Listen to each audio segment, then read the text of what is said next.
Welcome back to my channel. എല്ലാവർക്കും എന്തുണ്ട്, സുഖമല്ലേ? ഇന്ന് വീണ്ടും ഒരു അടിപൊളി റെസിപ്പി ആയിട്ട് വന്നിട്ടുള്ളത് കേട്ടോ. അപ്പോൾ കുട്ടികൾക്കും വലിയവർക്കും എല്ലാം ഇഷ്ടമാവുന്ന, പെട്ടെന്ന് റെഡിയാക്കാൻ പറ്റിയ, നമ്മുടെ വീട്ടിൽ ഉള്ള ഇൻഗ്രീഡിയൻസ് മാത്രം കൊണ്ട് ഉണ്ടാക്കുന്ന ഒരു അടിപൊളി ലോഡഡ് ഫ്രൈസിൻ്റെ റെസിപ്പിയാണ്. അപ്പോൾ റെസിപ്പി കാണുന്നതിന് മുമ്പ് ആ സബ്സ്ക്രൈബ് ബട്ടൺ ഒന്ന് പ്രസ് ചെയ്തേക്ക് കേട്ടോ.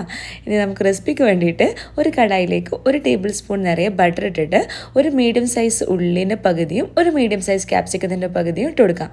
ഈ വെജീസൊക്കെ നിങ്ങൾക്ക് ഇഷ്ടമുള്ളതൊക്കെ ഇട്ട് കൊടുക്കട്ടെ. ബ്രോക്കോലിയൊക്കെ ഉണ്ടെങ്കിൽ അതൊക്കെ ഇട്ട് കൊടുക്കാം. എൻ്റെ കയ്യിലുള്ളതാണ് ഞാനിപ്പോൾ യൂസ് ചെയ്തിട്ടുള്ളത്.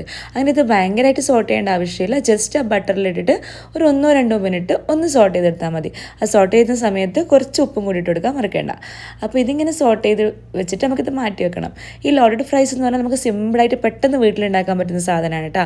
കുട്ടികൾക്കൊക്കെ ഭയങ്കര ഇഷ്ടമല്ല. നമ്മൾ ഷോപ്പിൽ കഴിക്കുന്നതിനേക്കാളും ഷോപ്പിൽ കഴിക്കുന്നതിനേക്കാളും അടിപൊളിയായിട്ട് നമുക്ക് വീട്ടിലുണ്ടാക്കാൻ പറ്റും. ഇതങ്ങനെ ഉണ്ടാക്കാൻ പറ്റിയ ഒരു സിമ്പിളായിട്ടുള്ള റെസിപ്പിയാണ്. ഇനിയിപ്പോൾ ഒരു 2 മിനിറ്റ് അത് നന്നായിട്ട് ഒന്ന് സോട്ടായി കഴിഞ്ഞാൽ നമുക്കതൊരു പ്ലേറ്റിലേക്ക് മാറ്റി വെച്ചിട്ട് ആ സെയിം കടായിലേക്ക് നമുക്ക് 1 ടേബിൾ സ്പൂൺ കൂടി ബട്ടർ ഇട്ട് കൊടുക്കാം. ഇനി നമുക്ക് ഇതിന് വേണ്ടിയുള്ളൊരു സോസാണ് ഉണ്ടാക്കേണ്ടത്. നമ്മൾ സാധാരണ ഉണ്ടാക്കുന്ന വൈറ്റ് സോസ് തന്നെയാണ്. അത് ഈ ഒരു രീതിയിൽ ഉണ്ടാക്കുമ്പോൾ കുറച്ചും കൂടി ഇതിന് ടേസ്റ്റ് കൂടുതലാണ്. അപ്പോൾ അതുണ്ടാക്കാൻ വേണ്ടിയിട്ട് നമുക്ക് ഈ ബട്ടർ നന്നായിട്ട് മെൽറ്റായ ശേഷം 1 ടേബിൾ സ്പൂൺ ചെറുതായിട്ട് ചോപ്പ് ചെയ്ത് ഗാർലിക് ഇട്ട് കൊടുക്കണം. ഇങ്ങനെ ഇട്ട് കൊടുക്കുമ്പോൾ ഈ ബട്ടറിൽ നിന്ന് ഗാർലിക് ഒന്ന് സോട്ട് ചെയ്ത് വരുന്ന സമയത്ത് ഭയങ്കര നല്ലൊരു ഫ്ലേവറും നല്ലൊരു സ്മെല്ലായിരിക്കും.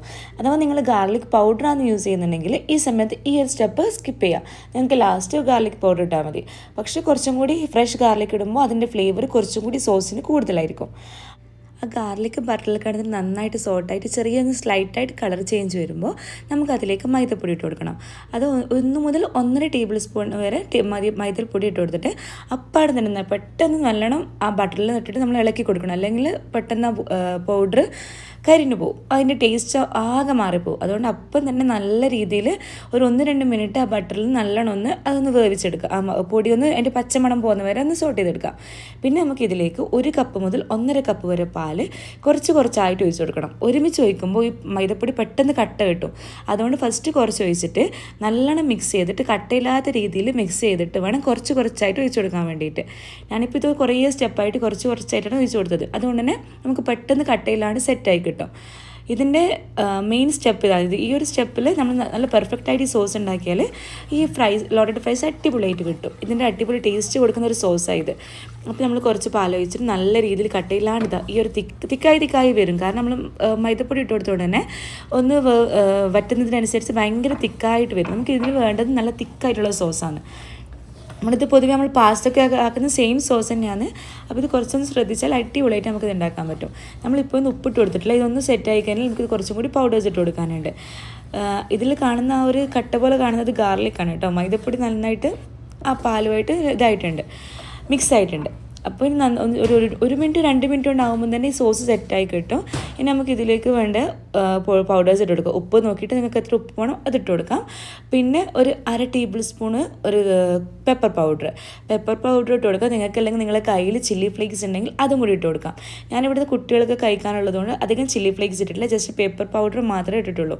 നിങ്ങൾക്ക് കുറച്ചും കൂടി സ്പൈസി ആയിട്ട് വേണമെങ്കിൽ കുറച്ചും കൂടി ഒരു 1/2 ടീസ്പൂൺ മുതൽ 1 ടീസ്പൂൺ വരെ ചില്ലി ഫ്ലേക്സും കൂടി ഇട്ട് കൊടുക്കാം. പിന്നെ വേണ്ടത് ഒറിഗാനോ മസ്റ്റായിട്ട് ഇട്ട് കൊടുക്കണം കേട്ടോ.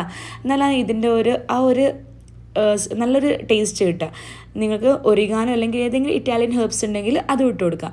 ഇതൊക്കെ കഴിഞ്ഞിട്ട് നല്ലോണം സെറ്റ് ആയി കഴിഞ്ഞാൽ ഏറ്റവും ലാസ്റ്റ് ഈ ഒരു സ്റ്റെപ്പ് സ്കിപ്പ് ചെയ്യാൻ ഇട്ട് കൊടുക്കണം.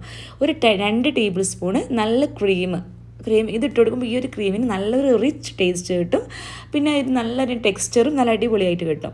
നല്ല ക്രീമി ആയിട്ടുള്ള ടേസ്റ്റും നല്ല ഫ്ലേവർ ആയിരിക്കും കേട്ടോ ഈ സോസിന്. അപ്പോൾ നിങ്ങൾ ഈ ഒരു സ്റ്റെപ്പ് സ്കിപ്പ് ചെയ്യാനിട്ട് കൊടുക്കുക. അപ്പോൾ ഈ ഒരു തിക്നെസ്സിലാണ് നമുക്ക് ക്രീം വേണ്ടത്. ഇതൊന്ന് ചൂട് പോകുമ്പോൾ കുറച്ചും കൂടി തിക്കാവും. അപ്പോൾ ഇനി നമുക്കിതിനെ അസംബിൾ ചെയ്യാൻ വേണ്ടിയിട്ടുള്ള പരിപാടിയാണ്. അതിന് വേണ്ടിയിട്ട് നമ്മൾ നേരത്തെ സോട്ട് ചെയ്ത് വെച്ച് വെജീസും പിന്നെ ബോൺലെസ് പീസ് ചിക്കനിൽ കുറച്ച് ഉപ്പും മുളകും മഞ്ഞപ്പൊടി ഇട്ടിട്ടൊന്ന് ഫ്രൈ ചെയ്ത് വെച്ചിട്ടുണ്ട്. പിന്നെ എൻ്റെ കയ്യിൽ ഇപ്പോൾ റെഡിമെയ്ഡായിട്ടുള്ള ഫ്രൈസ് ഉണ്ട്. അപ്പോൾ ഞാൻ അത് ഫ്രൈ ചെയ്തിട്ട് എടുത്തത്. നിങ്ങൾക്ക് ഹോം മെയ്ഡായിട്ട് ഉണ്ടാക്കാം കേട്ടോ. കാരണം ഈ ഒരു സാധനത്തിന് നമുക്ക് ഭയങ്കര ക്രിസ്പായിട്ടുള്ള ഫ്രൈസ് വേണമെന്നൊന്നുമില്ല. ഒന്ന് സോഫ്റ്റ് ആയിട്ടുള്ളതായാലും പ്രശ്നമൊന്നുമില്ല. അപ്പോൾ എൻ്റെ കയ്യിൽ റെഡിമെയ്ഡായിട്ടുള്ളത് കൊണ്ട് ഞാനതെടുത്തു. അപ്പോൾ നമുക്ക് ഫസ്റ്റ് ലെയർ ഒന്ന് സെറ്റ് ചെയ്യാൻ വേണ്ടിയിട്ട് ഫസ്റ്റ് ബേക്കിംഗ് ട്രേയിൽ ബട്ടർ ബട്ടർ പേപ്പർ വെച്ചിട്ടുണ്ട്. അതിലേക്ക് കുറച്ച് ക്രീം ഫസ്റ്റ് സ്പ്രെഡ് ചെയ്ത് കൊടുത്ത് പിന്നെ ഒരു ലെയർ നമ്മൾ ഫ്രഞ്ച് ഫ്രൈസ് ഒന്ന് വെച്ച് കൊടുത്തു. അപ്പോൾ ഇതിലേക്ക് നിങ്ങൾക്ക് ചിക്കൻ്റെ വെജിറ്റബിൾസിൻ്റെ സോസിൻ്റെ ഒക്കെ അളവ് നിങ്ങൾ ടേസ്റ്റിനനുസരിച്ചിട്ട് ഇട്ട് കൊടുക്കാം. നിങ്ങൾക്ക് നല്ല സോസി ആയിട്ടുള്ള ലോഡഡ് ഫ്രൈസ് ആവുകയാണെങ്കിൽ ഈ സോസ് കുറേ അധികം ഇട്ട് കൊടുക്കാം. ഞാനിവിടെ ഫസ്റ്റ് ലെയറിൽ നമ്മൾ ഉണ്ടാക്കിയ സോസിൻ്റെ ഒരു 1/3 പോർഷൻ മാത്രമേ ഇട്ട് കൊടുത്തിട്ടുള്ളൂ. ഫസ്റ്റ് ലെയറിൽ ഞാൻ എല്ലാം കുറച്ച് മാത്രമേ വെച്ച് കൊടുക്കുന്നുള്ളൂ. ലാസ്റ്റത്തെ സെക്കൻഡ് ലെയറിലാണ് എല്ലാം കൂടുതൽ വെച്ച് കൊടുക്കുന്നത്. ഇതിൽ വെജിറ്റബിൾസിൻ്റെയും ചിക്കൻ്റെയും ഒക്കെ അളവ് നിങ്ങളുടെ ഇഷ്ടത്തിനനുസരിച്ച് കൂട്ടും കുറയ്ക്കൊക്കെ ചെയ്യാം കേട്ടോ. ഞാനിപ്പോൾ അതുപോലെ തന്നെ നമ്മൾ സോട്ട് ചെയ്ത് വെച്ചിട്ടുള്ള ആ ക്യാപ്സിക്കും ഉള്ളി ഇട്ട് കൊടുത്തിട്ടുണ്ട്. പിന്നെ കുറച്ച് ചിക്കൻ ഒന്ന് ജസ്റ്റ് ഫ്രൈ ചെയ്ത ആ ചിക്കനും കൂടി ഇട്ട് കൊടുത്തിട്ട് ഫസ്റ്റ് ലെയർ സെറ്റായി. പിന്നെ ഇതിൻ്റെ മിഡിൽ ലെയറിൽ കുറച്ച് ചീസ് ഇട്ട് കൊടുക്കാം കേട്ടോ. ഞാനത് പെട്ടെന്ന് വിട്ടുപോയിട്ടുണ്ട്. ഞാൻ ലാസ്റ്റാണ് കുറേ ചീസ് ഇട്ട് കൊടുക്കുന്നത്. നിങ്ങൾക്ക് വേണമെങ്കിൽ ഒരു ചെറിയൊരളവിൽ ചീസ് മിഡിലിട്ട് കൊടുക്കാം. പിന്നെ ബാക്കിയുള്ള മൊത്തം ഫ്രൈസും കൂടിയിട്ട് അതിൻ്റെ മുകളിൽ വെച്ച് കൊടുത്തിട്ട് സെക്കൻഡ് ലെയർ സെറ്റ് ചെയ്യാം. ആ ഫ്രൈസിൻ്റെ മുകളിൽ നമ്മൾ സെയിം സ്റ്റെപ്പ് റിപ്പീറ്റ് അടിക്കാം. ആ ഫ്രൈസ് വെച്ച് കൊടുക്കുക, സോസ് ഒഴിച്ച് കൊടുക്കുക, പിന്നെ നമ്മൾ വെജിറ്റബിൾസും ചിക്കനും കൂടി ഇട്ട് കൊടുക്കുക, ചീസ് ഇട്ട് കൊടുക്കുക.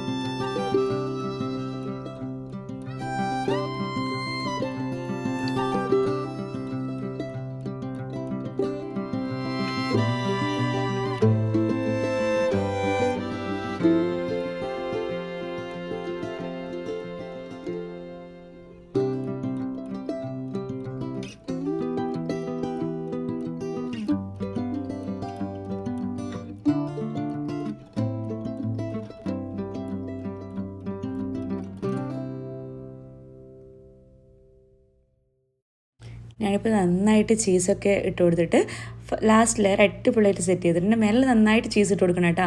അപ്പോൾ നല്ല അടിപൊളിയായിട്ട് നമുക്ക് കിട്ടാം. പിന്നെ അതിൻ്റെ മേലയിൽ ഒരു ഫ്ലേവറിന് വേണ്ടിയിട്ട് കുറച്ച് ഒറിഗാനോ പിന്നെ ചില്ലി ഫ്ലേക്സ് വേണമെങ്കിൽ അതും കൂടിയിട്ട് സ്പ്രെഡ് ചെയ്ത് കൊടുക്കാം. പിന്നെ കുറച്ച് കെച്ചപ്പ് അവിടെ ഇവിടെയായിട്ട് കുറച്ച് കെച്ചപ്പും കൂടിയിട്ട് ഓവറാക്കേണ്ട ഒരു ചെറിയ ടേസ്റ്റിന് വേണ്ടിയിട്ട് കുറച്ച് കെച്ചപ്പും കൂടിയിട്ട് മേലിലിട്ട് കൊടുത്താൽ നമ്മൾ സംഭവം സെറ്റായിട്ടുണ്ട്. ഇനി ഇതെന്താ വേണ്ടത് വെച്ചാൽ നമുക്കൊന്ന് ബേക്ക് ചെയ്തെടുക്കണം. ഓവനിൽ 180 ഡിഗ്രിയിൽ ഒരു 10 to 15 മിനിറ്റ്സ് ഒന്ന് ഇതൊന്ന് കുക്ക് ചെയ്തെടുത്താൽ നമ്മുടെ അടിപൊളി ലോഡഡ് ഫ്രൈസ് റെഡിയായി. ഇനി ഞാനിതൊന്ന് ജസ്റ്റ് ബേക്ക് ചെയ്തിട്ട് എടുത്തിട്ട് വരാം. അപ്പോൾ ഒരു 10-12 മിനിറ്റ് ആകുമ്പോൾ തന്നെ നമ്മൾ സംഭവം സെറ്റായിട്ട് കയ്യിൽ കിട്ടിയിട്ടുണ്ട്. അടിപൊളി ടേസ്റ്റ് ആയിരുന്നു. നമ്മൾ ഷോപ്പിൽ നിന്ന് വാങ്ങിക്കുന്നതിനേക്കാളും നല്ല ടേസ്റ്റ് ഉണ്ടായിരുന്നു. അടിപൊളി ചീസ് പുള്ളും ആ സോസും ചിക്കനും ഫ്രൈസും ഒക്കെ ആയിട്ട് നല്ല ടേസ്റ്റ് ഉണ്ടായിരുന്നു. ഇത് നമുക്കൊരു ഡിന്നറായിട്ട് തന്നെ ഒരു 3-4 പേർക്ക് ഡിന്നറായിട്ട് കഴിക്കാനുള്ള ക്വാണ്ടിറ്റി ഉണ്ടായിരുന്നു. അപ്പോൾ ഇത് നല്ല അടിപൊളി ടേസ്റ്റുള്ളൊരു ലോഡഡ് ഫ്രൈസാണ്. അപ്പോൾ നിങ്ങളിത് ഇതുപോലെ ഉണ്ടാക്കിയിട്ടില്ലെങ്കിൽ എന്തായാലും ഒന്ന് ഉണ്ടാക്കിയിട്ട് നിങ്ങളുടെ അഭിപ്രായം കമൻറ്റ് ചെയ്യാൻ മറക്കല്ലേ. അങ്ങനെ ഇതുപോലത്തെ അടിപൊളി റെസിപ്പീസിന് വേണ്ടിയിട്ട് ചാനൽ സബ്സ്ക്രൈബ് ചെയ്യാനും സപ്പോർട്ട് ചെയ്യാനും മറക്കല്ലേ കേട്ടോ. Thank you.